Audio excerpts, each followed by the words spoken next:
जानिए पांडवों को रावण की पत्नी मंदोदरी के पिता से मिले थे कौन से अद्भुत अस्त्र। ये कथा महाभारत काल की है। यमुना नदी के किनारे एक घना जंगल था जिसका नाम खांडव वन था। पहले इस जंगल में एक नगर हुआ करता था, फिर वह नगर नष्ट हो गया और उसके खंडहर ही बचे थे। खंडहरों के आसपास वहां जंगल निर्मित हो गया था।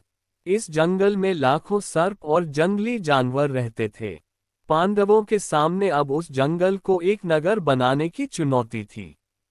श्री कृष्ण अर्जुन को खांडव वन ले जाते हैं और वहां वे उस वन खंडहरों को दिखाते हैं। अर्जुन ने पूछा कि हम इसे अपनी राजधानी कैसे बनाएंगे।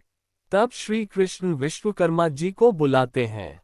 तब विश्वकर्मा जी वहां आकर कहते हैं कि हे प्रभु, इस खांडवप्रस्थ में मयासुर ने नगर बसाया था, जो आज खंडहर हो चुका है। मयासुर यहाँ के चप्पे चप्पे को जानता है, तो क्यों नहीं आप उसी से राजधानी बनाने का कहते हैं।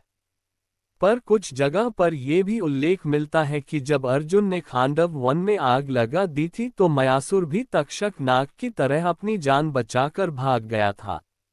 श्री कृष्ण ने उसे देखकर चक्र से उसका वध करना चाहा, लेकिन शरणागत होने के कारण अर्जुन ने उसे बचा लिया था। यह मयासुर ही मंदोदरी का पिता और रावण का श्वासुर था। तब श्री कृष्ण कहते हैं कि इस वक्त मयासुर कहाँ मिलेगा। फिर विश्वकर्मा मयासुर का स्मरण करते हैं, तो वे प्रकट होकर पूछते हैं कि हे प्रभु, आपने मुझे क्यों याद किया। तब विश्वकर्मा कहते हैं कि ये श्री कृष्ण और अर्जुन हैं और ये यहाँ एक नगर का निर्माण करना चाहते हैं। ये सुनकर मयासुर अति प्रसन्न होता है और वह श्री कृष्ण, अर्जुन एवं विश्वकर्मा को एक खंडहर में ले जाता है जहाँ एक रथ रखा होता। मयासुर कहता है कि हे श्री कृष्ण, ये सोने का रथ महाराजा सोम का रथ है। यह आपको आपकी मनचाही जगह पर ले जाने के लिए समर्थ है।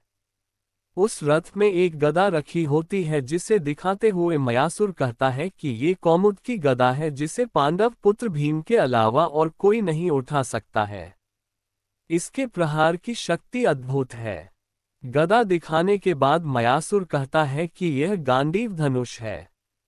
यह अद्भुत और दिव्य धनुष है।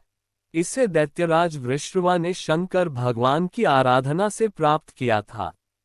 श्री कृष्ण उस धनुष को उठाकर अर्जुन को देते हुए कहते हैं कि इस दिव्य धनुष पर तुम दिव्य बाणों का संधान कर सकोगे। इसके बाद मयासुर अर्जुन को अक्षय तरकश देते हुए कहता है कि इसके बाण कभी समाप्त नहीं होते हैं। इसे स्वयं अग्निदेव ने दैत्यराज को दिया था। इस बीच विश्वकर्मा कहते हैं कि आज से इस समस्त संपत्ति के आप अधिकारी हो गए हैं पांडुपुत्र। अंत में श्री कृष्ण कहते हैं कि मयासुर, तुम्हारी इस कृपा का हम प्रतिदान तो नहीं दे सकते, लेकिन हम वचन देते हैं कि जब भी तुम हमें संकट काल में स्मरण करोगे तो मैं और अर्जुन तुरंत वहां पहुंच जाएंगे। मयासुर यह सुनकर प्रसन्न हो जाता है। बाद में विश्वकर्मा और मयासुर मिलकर इंद्रप्रस्थ नगर को बनाने का कार्य करते हैं। आइए अब मयासुर द्वारा अर्जुन को दिए गए इन अस्त्रों के बारे में जानते हैं। अक्षय तरकश। अर्जुन के अक्षय तरकश के बाण कभी समाप्त नहीं होते थे। गति को तीव्रता प्रदान करने के लिए जो रथ अर्जुन को मिला, उसमें अलौकिक घोड़े जुते हुए थे जिसके शिखर के अग्रभाग पर हनुमान जी बैठे थे और शिखर पर कपि ध्वज लहराता था। इसी के साथ उस रथ में अन्य जानवर विद्यमान थे जो भयानक गर्जना करते थे। गांडीव धनुष। कहते हैं कि गांडीव धनुष अलौकिक था। ये धनुष वरुण के पास था। वरुण ने इसे अग्निदेव को दे दिया था और अग्निदेव से अर्जुन को प्राप्त हुआ था। ये धनुष देव, दानव तथा गंधर्वों से अनंत वर्षों तक पूजित रहा था। वह किसी शस्त्र से नष्ट नहीं हो सकता था तथा अन्य लाख धनुषों का सामना कर सकता था।